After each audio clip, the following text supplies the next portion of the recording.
Hello everyone, welcome back to the channel. In this video I'm going to create a quick head-to-head comparison review between these two platforms, which is Viewstats and Socialblade. So help you decide which of these platforms is the better choice for you. So let's quickly dive into it. Talking about Viewstats in 2025 is a creator-focused analytics tools built by Mr. Beast team, offering a deep insight like outlier detection, A and B thumbnail testing, and AI-powered trend alert. It's powerful for YouTubers who want to optimize growth and make data-driven creative decisions.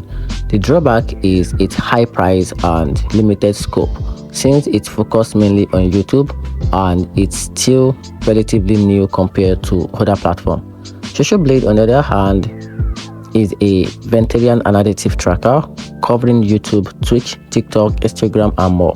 It's free, easy to use, and great for quick start channel comparison and estimated earning. However, its data can be imprecise and it lacks advanced optimization tools like testing or creative insight. So in short, Viewstats is best for serious YouTuber willing to invest, while Socialblade is ideal for broad, free, multi-platform tracking. And that's it. Hope you find the video helpful. Turn on the notification button and subscribe for more review.